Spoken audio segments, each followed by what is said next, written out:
পেলাই তেওঁলোকে শাসন কৰে মানুহৰ মাজত আজি অশান্তি বৃদ্ধি হৈছে আৰু যিটো শান্তি নিম্নতম যিটো এটা পিচ এটা শান্তি মানুহ প্ৰদান কৰিব লাগে সেইটো দিব পৰা নাই তেনে ক্ষেত্ৰত আৰু কিছুমান সমস্যাবোৰ আছে যেনেকৈ বিদ্ৰোহী সমস্যাবোৰৰ সমাধানৰ ক্ষেত্ৰত তেওঁলোকৰ ভূমিকা একেবাৰে নিৰাশজনক তেওঁলোকে আজিলৈকে বিপৰীতমুখী মানে সিদ্ধান্ত লৈ পেলাই আগবাঢ়ি গৈ আছে তেনে ক্ষেত্ৰত আমি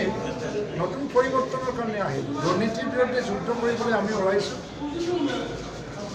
দুৰ্নীতিৰ বিৰুদ্ধে আমি যুদ্ধ কৰিবলৈ ওলাইছোঁ আৰু এই অঞ্চলত চলি থকা সমস্যাবোৰৰ সমাধানৰ ক্ষেত্ৰত এটা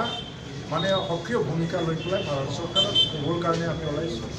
ইয়াৰ কোনো বেলেগ কাৰণ নাই ব্যক্তিগত কোনো কাৰণ নাই কিন্তু তেওঁলোকে শাসন দিব পাৰে আপুনি বিদেশী প্ৰধানক আপুনি বিগত সময়ত ধৰক শান্তি নিৰাপত্তা আৰু উন্নয়নৰ ক্ষেত্ৰত যদি আমি আপোনাক মানে মাতি দিব 10ৰ ভিতৰত কিমান নম্বৰ দিব শান্তিটো ইয়াত মানে 1% বা 2% হ'ব পাৰে 8% নাই একে চবেও শান্তি উন্নয়ন ডেভেলপমেণ্ট উন্নয়নটোতো আপুনি আজি বিদেশী প্ৰধানক মাত দিব নোৱাৰে কাৰণ যিবিলাক উন্নয়ন হৈছে এইটো নেশ্যনেল প্ৰগ্ৰাম ৰাস্তা চব মানে বিদেশীৰ লগত সম্পৰ্কই নাই ডাঙৰ ডাঙৰ ব্ৰিজ হৈছে ইয়াত মানে গভৰ্ণমেণ্ট অফ ইণ্ডিয়াই লোৱা প্ৰজেক্ট এইটো অল ইণ্ডিয়া চলি আছে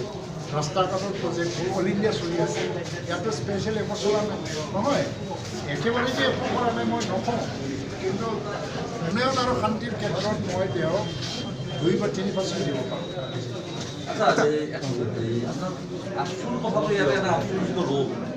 আপচুৰ ৰূপটো কেনেকুৱা হ'ব বা আপচুৰ 10 বছৰৰ মধ্যে আপোনালোকৰ